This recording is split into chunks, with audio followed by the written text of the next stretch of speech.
Hi, Dr. Gaynor here. And I just wanted to come on quickly. Father's Day is coming up, and I wanted to encourage you to have open dialogue. It can often be challenging to express our feelings to people in general, particularly our parents. Sometimes, because of sometimes societal norms, it can be really challenging to talk to our dads about how we are feeling, especially if we have not had a close or open relationship in terms of talking about feelings, or if it's not been something that has been modeled for us throughout our lives. But your emotions are important. How you feel matters. And so what I want to encourage you with is that people only know how to treat you when you show them how to treat you. People only know the things that bother you or the things that hurt you when you express that you're bothered or hurt. A lot of times we express those things through our behaviors. Sometimes we can be passive aggressive. Sometimes we're aggressive. Sometimes we're dismissive. But a lot of times when we don't talk about the things that are bothering us, it leaves an open wound and also confusion on the part of the other person because people can't read our minds. And so, what I want to encourage you to have open dialogue about your emotions. I want you to understand that your emotions are yours alone, they're for no one else to judge.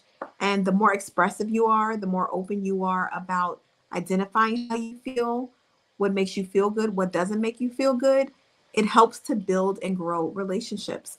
And so, what if this Father's Day, it's time to start to deepen the relationship you have by being honest about your feelings, good, bad, or indifferent. It's important for us to be true to ourselves. And the closest and the deepest relationships we have are the ones where we're vulnerable in.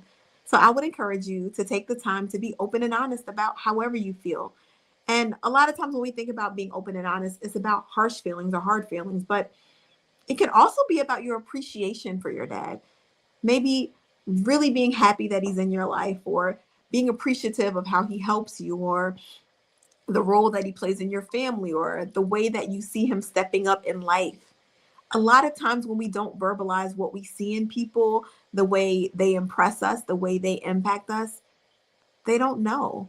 And those are things that help to build connection and help us to be open and honest and really strengthen relationships we have. What I notice is a lot of times it's really easy to say the bad things, but we don't always talk about the good things. So, what are those good emotions? What are those positive things that you've learned that have helped you grow that you want to point out? Sometimes it's worth it just to point out what has worked, what has been good, what has been helpful, what has helped you to feel better, because that encourages people to continue doing it. We all love positive reinforcement. And so, what I would suggest is first identifying what your feelings are. Secondly, thinking about what your goal is in expressing your feelings. A lot of times, our goal should be I just want you to hear what I have to say. It should never be about wanting a specific outcome, no matter how much we want that, because you cannot control that. And three, it would be to be proud of yourself for taking the step of expressing yourself, knowing that that will help you to become stronger, to build deeper relationships, and to be a fuller person who is completely honest about the things that feel good and the things that don't. The only way we can improve anything or continue to nurture relationships is by communication. So let's start to be open about our feelings and our emotions as we go towards Father's Day, and really appreciating the men in our lives that help us, and also appreciating maybe the people who have taken on that role and what we've learned even when things have been hard. So maybe if the relationship isn't good, there's also something that we can glean that has helped us become the person we are, and we can take these lessons into our other relationships to improve them. This has been Dr. Gaynor. Take care.